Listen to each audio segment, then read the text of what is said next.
Maintenant, j'ai affecté mes angles, d'accord? Donc il y a certains, on voit que le deuxième angle n'est pas très utilisé. Le premier angle n'est pas utilisé tous les jours non plus parce que le jour J, on n'utilise pas.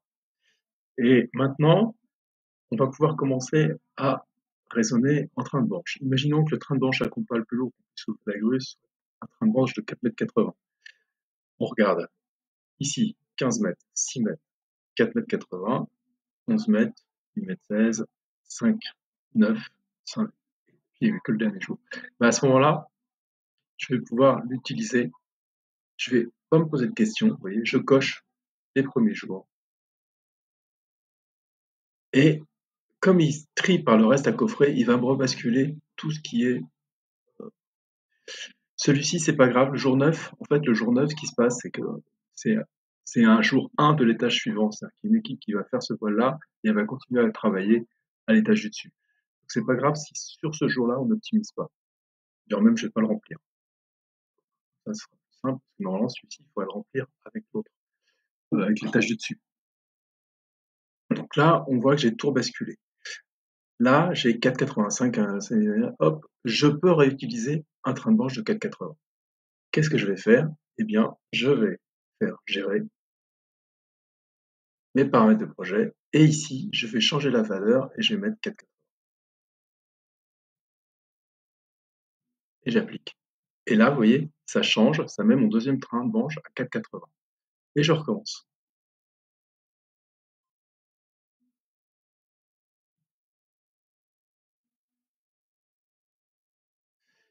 Voilà. Maintenant, on regarde quelle est la valeur du reste à coffrer. 5 mètres, 3 mètres 30, 4,39, 5 mètres, 3,36, 4, 3 mètres à peu près. Voilà. Donc on est un peu plus vers les 3 mètres. Donc là, je vais mettre peut-être une branche de 120 plus 2,40, 3,60. Je retourne ici et je vais mettre ici 3,60.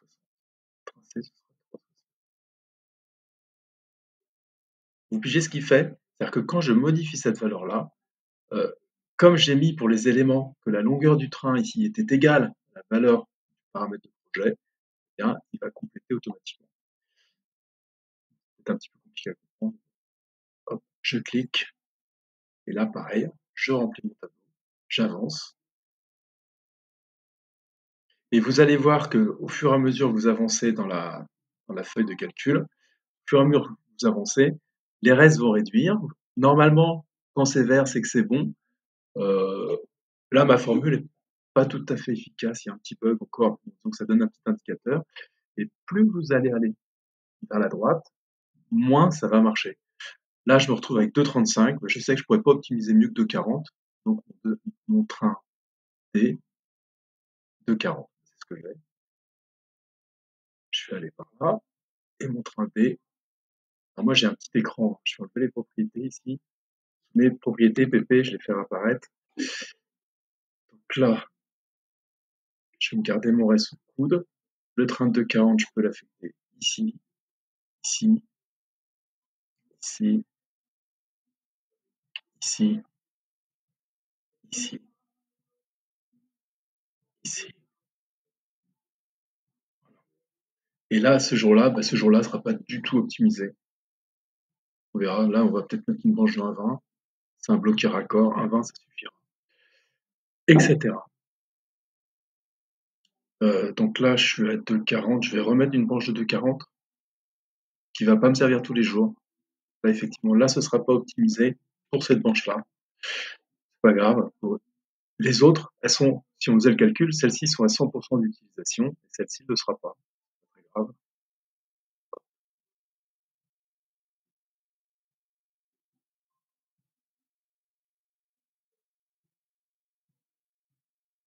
Voilà, j'avance. Ici, j'ai peut-être fait une bêtise.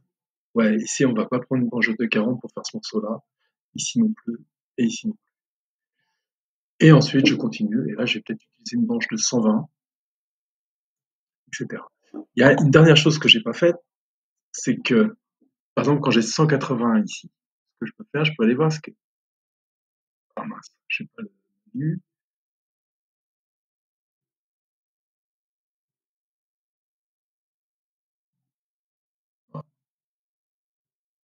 va mettre en surbrillance. Mettre en surbrillance dans le modèle. Donc, le premier jour, se voit là, fermé. On le fait d'un coup. Donc là, je ne peux pas changer. Mais par exemple, il y a des longueurs.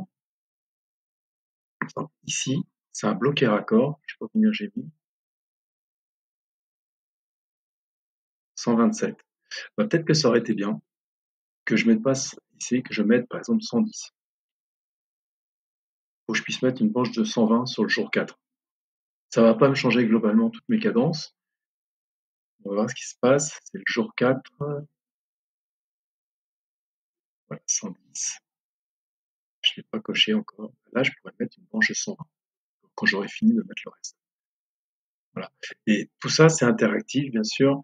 Et, et lorsque vous aurez fini ce tableau-là, eh bien, on ira sur le cycle J1.